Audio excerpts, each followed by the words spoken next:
Hi guys, once again welcome back to Nihal perspective. എടാ, നിങ്ങളുടെ improvement exam എഴുതി result കിട്ടി ഒരുപാട് കൺഫ്യൂഷൻസ് നിങ്ങൾക്കുണ്ടല്ലോ. അതിൽ ഏറ്റവും പ്രധാനപ്പെട്ട ഒരു കൺഫ്യൂഷനാണ് റീവാലുവേഷൻ കൊടുക്കാൻ വേണ്ടി സാധിക്കുമോ എന്നാണ് ഇതിൻ്റെ ഡേറ്റ് ബാക്കി കാര്യങ്ങൾ. അതുമായി ബന്ധപ്പെട്ട ഒരു ഇമ്പോർട്ടൻറ്റ് അപ്ഡേറ്റ് നൽകാൻ വേണ്ടി പോകുന്നത്. നിങ്ങൾ എല്ലാ ഫ്രണ്ട്സിനും ഈ വീഡിയോ ഷെയർ കൊടുക്കുക. നമ്മുടെ ആദ്യമായി ഈ ചാനൽ കാണുന്ന സബ്സ്ക്രൈബ് ചെയ്യുക, നമ്മുടെ വീഡിയോക്ക് ലൈക്കും തരും. ഓക്കെ, ആദ്യത്തെ കാര്യം നിങ്ങളുടെ നിങ്ങളുടെ ഇംപ്രൂവ്മെന്റ് എക്സാമിൻ്റെ റീവാലുവേഷനുമായി ബന്ധപ്പെട്ട കാര്യമാണ്.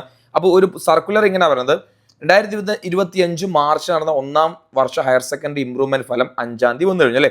ഇനി ഉത്തരക്കടലാസുകളുടെ പുനർമൂല്യനിർണ്ണയം, സൂക്ഷ്മ പരിശോധന, ഫോട്ടോ കോപ്പി എന്നിവ ലഭിക്കാൻ 3 കാര്യങ്ങൾ നിങ്ങൾക്ക് ഒന്നെങ്കിൽ നിങ്ങൾക്ക് എന്ത് ചെയ്യാം, നിങ്ങളുടെ പുനർമൂല്യനിർണ്ണയം നടത്താം. അതുപോലെ തന്നെ പിന്നെന്താ സ്ക്രൂട്ടണി എന്തെങ്കിലുമൊക്കെ ഉണ്ടെങ്കിൽ, പിന്നെ അതുപോലെ തന്നെ പിന്നെ നിങ്ങൾക്ക് അതിൻ്റെ ഫോട്ടോ കോപ്പി, ഈ 3 കാര്യങ്ങൾ നിങ്ങൾക്ക് ലഭിക്കും. നിങ്ങൾ ചെയ്യേണ്ടത് ഇതിനെ എങ്ങനെ സമർപ്പിക്കണം, ആർക്കാണ് അപേക്ഷ സമർപ്പിക്കേണ്ടത് പ്രധാനമായി ശ്രദ്ധിച്ചോ കേട്ടോ.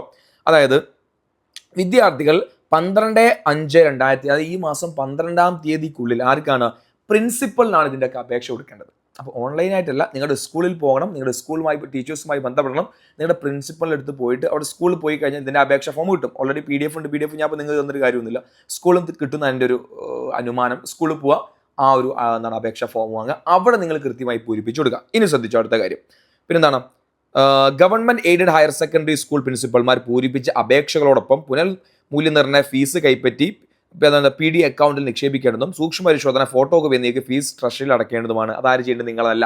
അതുകൊണ്ട് നിങ്ങളുടെ ഫീസ് അടയ്ക്കേണ്ടതും നിങ്ങളുടെ അപേക്ഷ കൊടുക്കേണ്ടതൊക്കെ എവിടെ മാത്രമാണ്, നിങ്ങളുടെ സ്കൂളിലാണ് അല്ലെങ്കിൽ നിങ്ങളുടെ പ്രിൻസിപ്പലിനാണ്.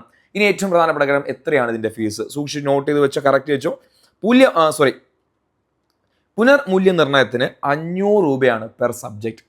ഒരു സബ്ജക്റ്റ് നിങ്ങൾ റീവാലുവേഷൻ നടത്തണമെങ്കിൽ 500 രൂപയാണ്. രണ്ടാമത് സൂക്ഷ്മ പരിശോധന നടത്താൻ എത്രയാണ്, പിന്നെ 100 രൂപയാണ് ഒരു പേപ്പറിന്. ഫോട്ടോ കോപ്പി ലഭിക്കാൻ 300 രൂപയാണ് പെർ സബ്ജക്റ്റിന്.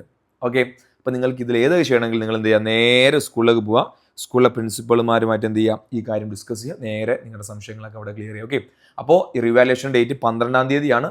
ഇനി പലരും ഇന്നലെയൊക്കെ എനിക്ക് മെസ്സേജ് തരുന്നു, സാറേ ഞാൻ നന്നായി എക്സാം എഴുതിയിട്ടുണ്ട്, ഞാൻ നന്നായി പ്രിപ്പയർ ചെയ്തിട്ടുണ്ട്, പക്ഷേ റിസൾട്ട് വന്നപ്പോൾ ഈ ഒരു മാർക്കല്ല എനിക്ക് കിട്ടേണ്ടതെന്ന് ഒരുപാട് കുട്ടികൾ എനിക്ക് മെസ്സേജ് തരുന്നു. അപ്പോൾ അവരൊക്കെ ശ്രദ്ധിക്കാം, ഈ വീഡിയോ എന്ത് ചെയ്യുക, അവരൊക്കെ വേഗം എന്ത് ചെയ്യുക, ഈ ഒരു കാര്യം വേഗം ഫില്ല് ചെയ്യുക, നിങ്ങളുടെ സ്കൂളുമായി ബന്ധപ്പെടുക, ഈ റിവാലുവേഷൻ പെട്ടെന്ന് ചെയ്യുക. ഓക്കെ, അപ്പോൾ ഇത്തരത്തിലുള്ള ഒരുപാട് അപ്ഡേറ്റ്സ് ആൻഡ് നിങ്ങൾക്ക് വേണ്ട കാര്യങ്ങൾക്ക് വേണ്ടി ഈ ഒരു ചാനൽ സബ്സ്ക്രൈബ് ചെയ്ത് വെച്ചോ. അപ്പോൾ അടുത്തൊരു വീഡിയോ കാണുന്നവരെ thank you so much, by.